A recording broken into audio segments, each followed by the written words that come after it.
Can you guys hear me? Perfect. So guys, I want to change a bit like the temperature of the room a little bit, try to make it a bit hotter. First question that I usually ask, like, how many of you guys can raise your hand? Nice. Just gonna put the inactive nodes out of the conversation just to make sure that I know when I'm asking a good question, what's gonna happen. So how many of you guys are worried about coexisting with intelligence, with super AI? Oh, nice. How many of you are thinking that the life is going to be better when we are going to have an AI around? Oh my God, you have a lot of super, and still say that Polish people are pessimistic, right?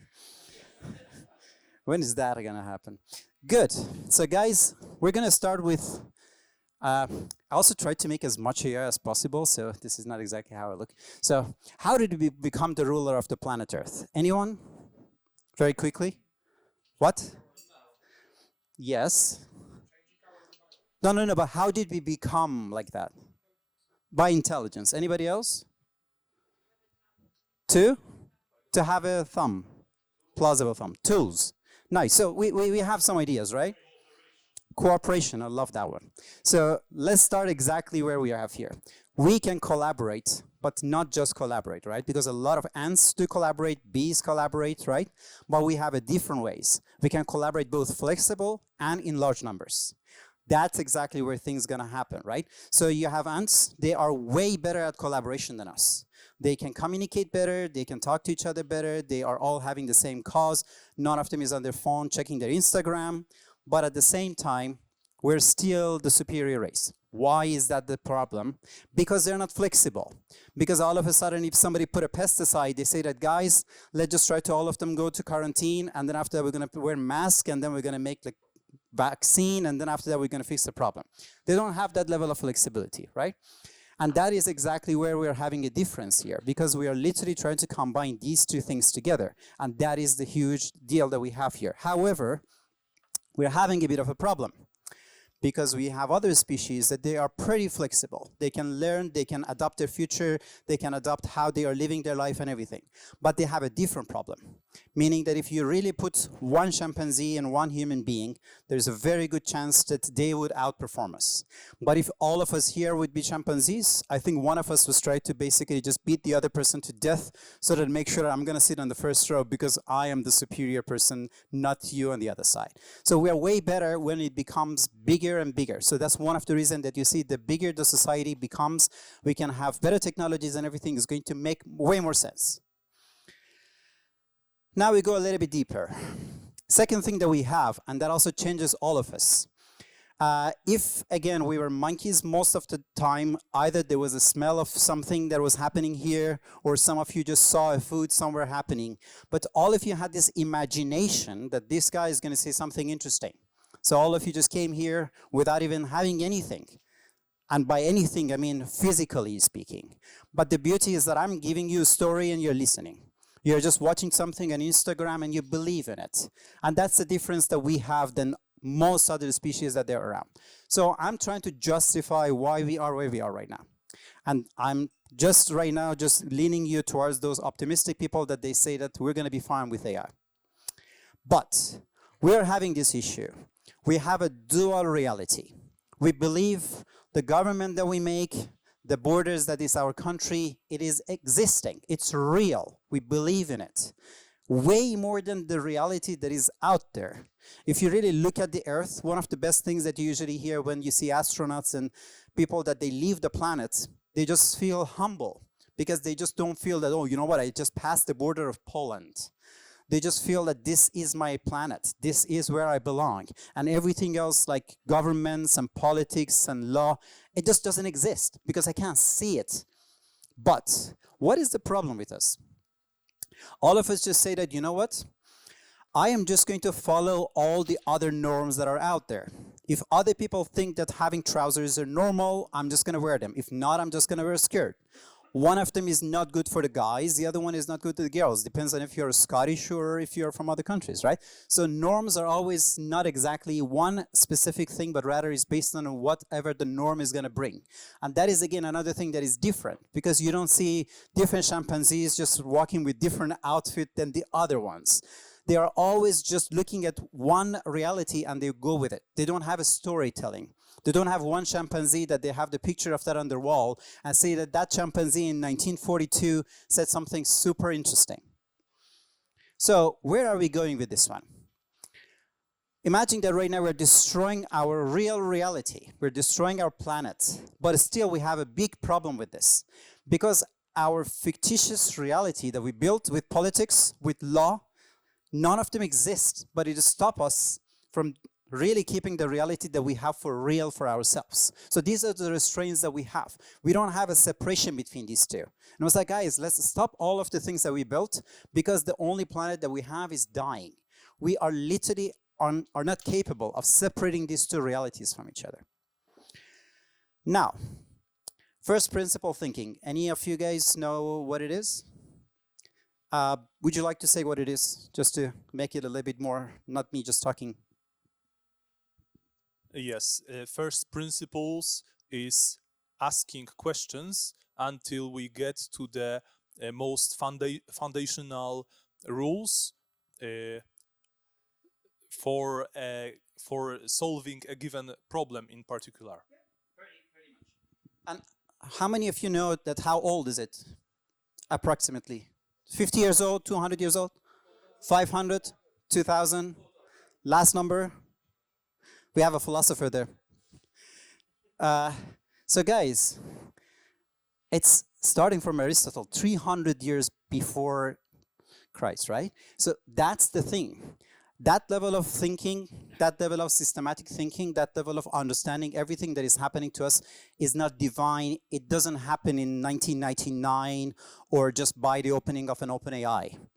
We always had this idea that whatever we are trying to achieve, it can be systematic, it can be algorithmic, and the moment that we manage to make those things happen, then we might fix those problems with ourselves. We can live the life that we want to live.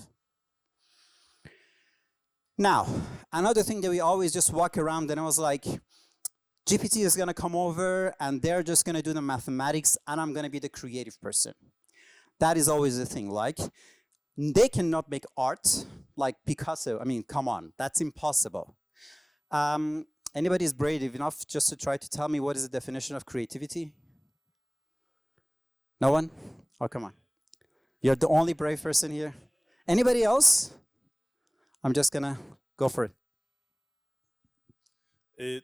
Taking known elements and putting them in new combinations. Did you see my presentations before? Or? Yeah. No, you're pretty much accurate. So the reality is creativity is the ability to spot a pattern and break it. How many of you guys heard of pattern recognition? And how many of you that know pattern recognition, you think we're better in pattern recognition than AI? You see? So why do you think that we're better at creativity? Now, can we coexist with the superintelligence? That is the first question. And bear in mind, Barry, I did not say artificial intelligence, just to put it very clear. Yes? Okay, and no? Yeah, we have like only one person. Oh my God, guys, you're very optimistic. Good, good. Let's just see where it brings us. So first thing first, whoever heard of the Rocco's Basilic? Nobody? Okay, maybe there are going to be more people like you after that. So it is a mythical story. It's a thought practice. They say that there is going to be a superintelligence, and that superintelligence is definitely going to happen. And the moment this is going to happen, it is going to torture anybody that did not help it to come back to life. So any one of you is not developing AI, just be ready and start just changing your rule. So that's the point. It can be real or not. I mean, whoever really believes in flying a spaghetti monster can understand exactly what I mean. Are there any fields which were better than superintelligence? Anyone? I just said that creativity is kind of a confusing thing. Yeah? Oh, you don't have an idea, just emotion. Being a biological creature. Sorry? Having a body, being a friend. Guys, you're so sentimental. So, first thing first, how many of you heard of the wetware? Nobody? So, there was a time that I'm that old, so there was a time that we were talking about hardware and software. So we tried to explain what is software and what is hardware. So whatever you cannot touch is a software and whatever you touch is hardware. We are just a wetware. We're just different type of hardware that just is a little bit more advanced than the other. So don't really be proud of having a body. Again, if you guys are really interested in the ghost in the shell, try to go back to that idea. This is just your shell. You are not having any connections to your body whatsoever. I'm not going to go back to psychology. I only have 20 minutes. And so let's just try to go and then try to see what we can do. I love this word. So the success in creating AI would be the biggest event in human history. Unfortunately, it might also be the last, unless we learn how to avoid the risk. This is where we have to stop. Because you know what? Let's just create an AI. How many of you just woke up and was like, you know what, I just can't live my life because I don't have an AI? Let's try to have an AI. You might need milk or oat milk, depending on if you're a vegan or vegetarian. But in the end, who really needs an AI? But we're making it because it might be amazing, or this one gentleman is like, I told you so. So where are we going from here? How many of you guys knows Alvin Toffler? Because he is one of those guys. Like what he says, it is something you really have to put your mind to it. The illiterate of the future are not those who cannot read or write, but those who cannot learn, unlearn, and relearn. So if you are in mathematics and physics and HR and whatever, please forget about it. Because that's not where AI is going to change what you do. You have to unlearn what you do and relearn something. Because trust me, AI can be your friend, AI can try to create everything for you, and all you have to do is just to try to learn, after you unlearn everything, what you have to do in future and try to coexist with it. Another thing that, again, we're worried. You know what? ChatGPT happened yesterday, so tomorrow I'm just going to run out of business. In 1966, we literally had a chatbot that could talk to you and could help you with your psychoanalysis and everything. 1966. Now we're in 2023, and now we're just saying that, you know what, this time is going to be the time. But what usually happens every time we try to go back with an AI is an AI winter. Meaning that everything goes back up, and we always think that this is never going to stop. Hockey stick is like startups, right? You go back to the pitch deck, and in 3 months, we're going to be a hockey stick, we're going to be a unicorn. How many of you guys having a Polish unicorn? You see? It's in every single startup presentation, but it doesn't happen. So are we going to have another AI winter? That's something that you also have to put into consideration. Not all the technological advances are always going to be in a one line and is going to move all the way forward. Now, I totally recommend not to listen for 20 minutes to me, but rather please read this book. And it has nothing to do with AI, but it has everything to do with AI. Because everything that we're just right now having is a bunch of bias and a bunch of noise. And if you understand the definition between these two, then you have all of your problems fixed. We cannot literally have a stock exchange without having a bias and without having a noise. Because if all of us know exactly what would be the price of a stock, all of us are going to say $9.99. And then I was like, oh, I totally agree, $9.99. So there will be no supply and no demand, because everybody wants exactly what the other person wants. Everybody wants to go to the left, everybody wants to go to the right. So we're gonna lose literally the essence of our lives. We like someone or hate someone because we have different biases, because we have different flavors. And the moment that all of us are going to live in a life without a bias and a noise, you don't know what you can expect. It is not going to be a different reality. It is going to be something outside of our imagination. Just to summarize a book that, look guys, I usually try to read a book in 2 weeks. It took me 1.5 months to finish this. I promise you, if he's not going to get another Nobel Prize for reading this book, there is a problem with the Nobel, not with him. First thing first, whenever there's a judgment, there is a noise, and more than you think. If you think this is the best event, you have to think why. Maybe because Piotr is an amazing guy, or maybe because the logo was good, or maybe the CIC is in the city center. But we all have this level of noise that help us make our decision. On top of that, we're always thinking based on our biases, right? So there's a lot of randomness in the decisions that we make. And with an AI, then these things are algorithmic. There is a way that they think, and there is going to be no noise and bias towards that. So think about that. Last part that we can talk is a world without a noise and a bias. I don't want to talk about it. I just want you to think about it, and I want you to just, whenever you want to think about a coexistence, try to think about it. I really wanted to put this in 2 hours, but then I just saw that I have 20, 25 minutes, so I just wanted to make it as short as possible, guys. I just did one disservice to all of you guys. I said a lot of AI. Please, for the sake of whatever you believe in, let's stop talking about AI.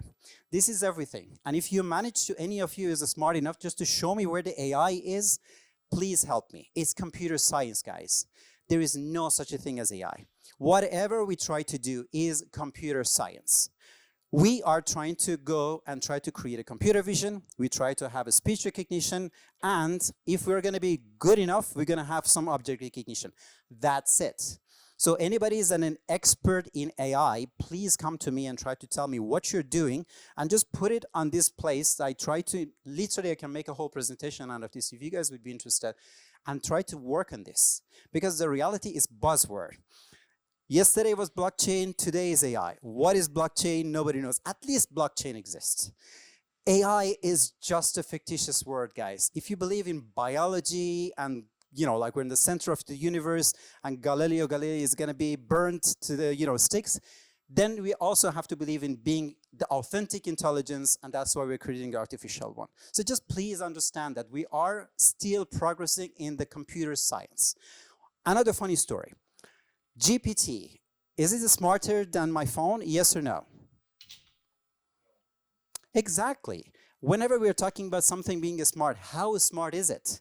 Can it do a better speech recognition, a better computer vision, or it can have a better object pattern, right? So whenever we're talking about these things, please stop watching YouTube and then come out and then try to say, I'm an expert in this and that.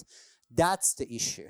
If AI is going to change our lives, the problem starts with the definition of the word AI that comes out of the expert's mouth. So disregard it, right? That's also where the next part is going to go.